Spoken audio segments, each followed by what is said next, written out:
Today we're going to talk about educating construction youth on safety. Let's go.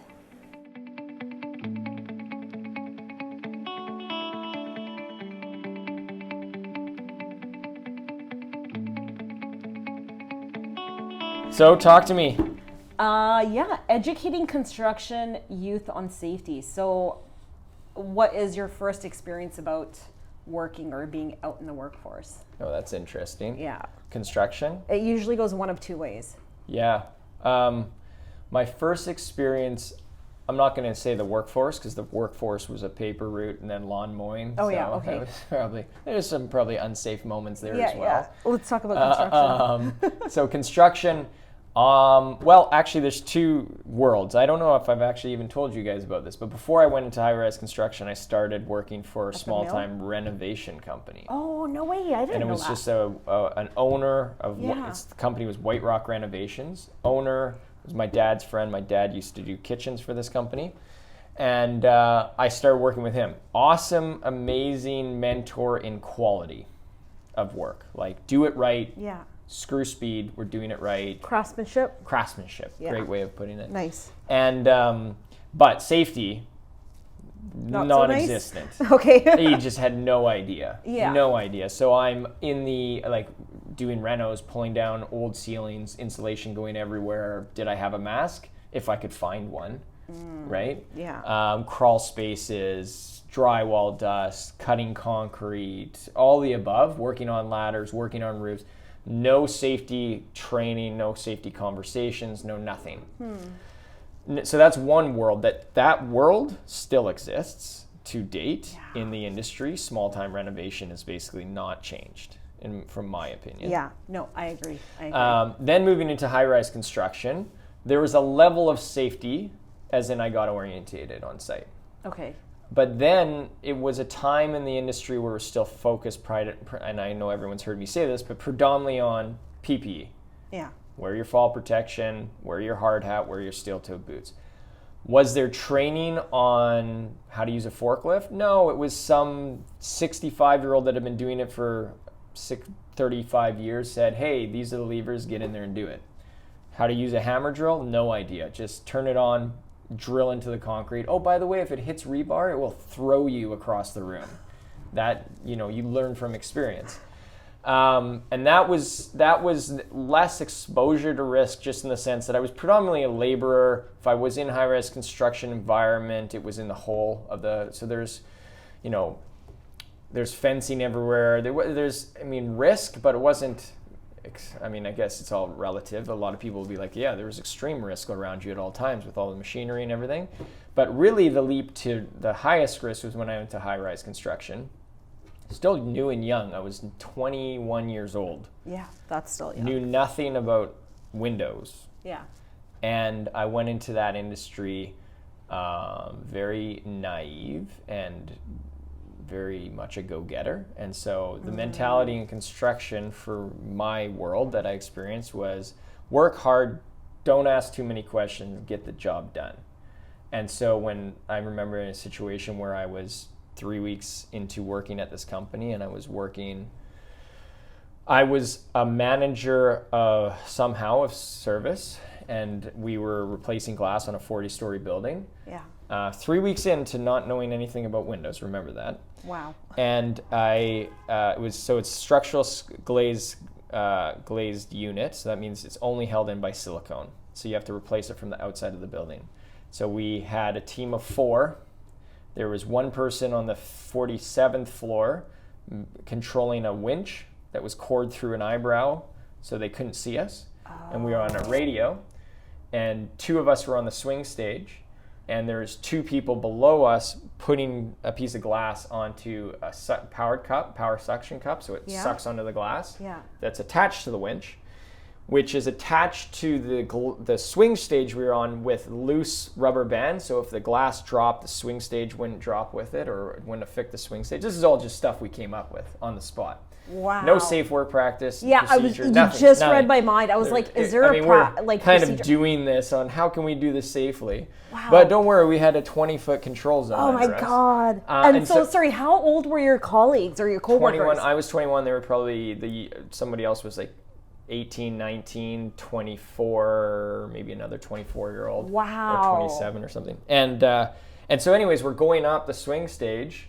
I have no swing stage training, no fall protection training, but I'm wearing a fall protection. And I mean, training, this is how it works. Make sure the arrow's pointing, toward, anyways. Yeah. So we go up and we replace the glass and everything is okay. We did at one point break a piece of glass that we were trying to remove, and it shattered all across the street. It was tempered glass, so nobody got hurt. Okay, yeah. Cracked car windshields and everything. Anyways, it was a disaster. And there's many more of those types of stories I could tell throughout my career until we started to understand safety. And I don't blame that company. Yeah. Because the owner of that company had owned it for 30 years. He grew up in the industry. He knew what he knew. And what we were doing was 10 times safer than what he did 5 years or 6 years before, because it was just progressing with the knowledge of the industry. Wow. And or the enforcement in the industry, I should say. Like, what is the general contractor enforcing on its site? What is this and what is that and all the other stuff? Did he have like a verbal game plan, like maybe not just documented, but did he tell you like what to do, how to do it, and like point out the hazards, or no? Or was he just like... I was there. Oh. So, I mean, I asked, like, actually the team I was with knew how to actually put the glass in. Yeah. This is the first piece of glass I think I had ever installed. Yeah. So anyways, so the bottom line is that is one example of many for me as an individual, but that happens was happening across the industry, and it has gotten better. It's not like that anymore everywhere, but the one thing I will call out, which ties into the topic, is that there is no gated entry to the industry. So from my perspective, it's a top-down approach and a middle-out approach for safety. So ideally you have the top-down buy-in from a company. Yep.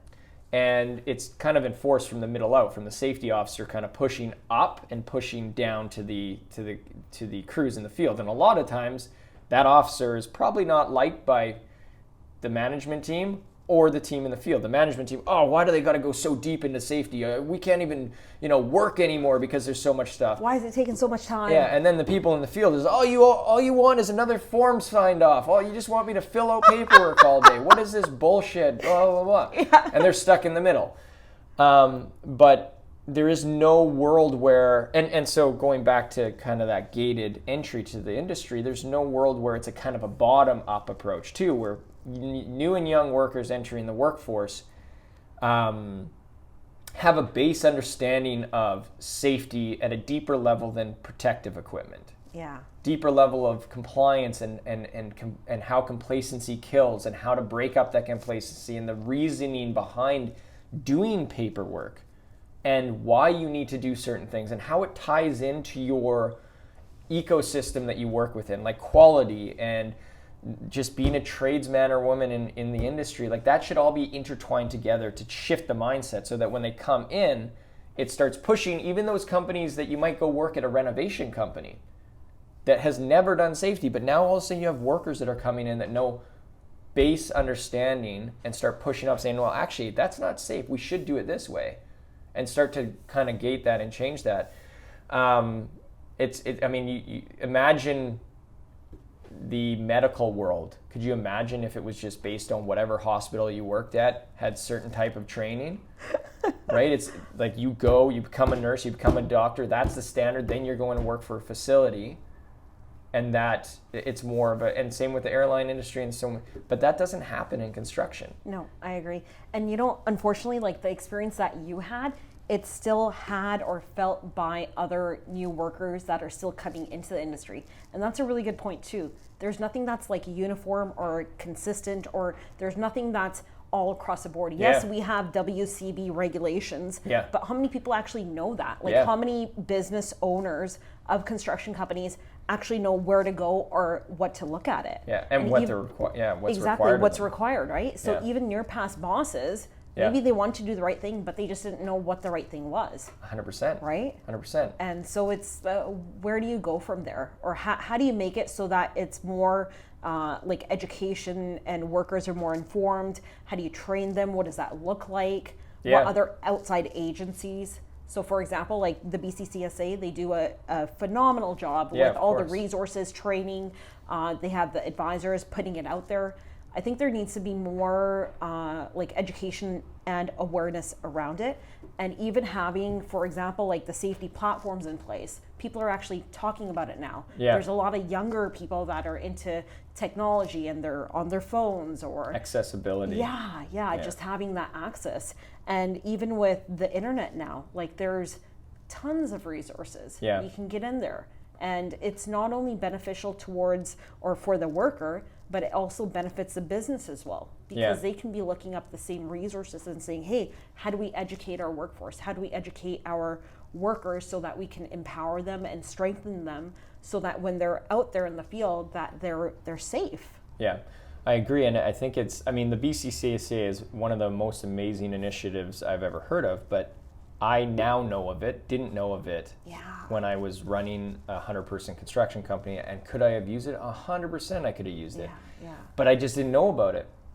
And I think there's a huge, and it's not on, the BCCSA only has the ability to spread to as many people as they can. There are limited resources and everything. But across the board, it's never, so it's interesting. You don't start a construction company because of safety.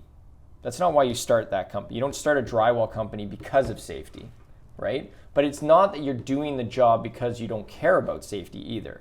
You care about your workers, but the reason you started it is to make money, right?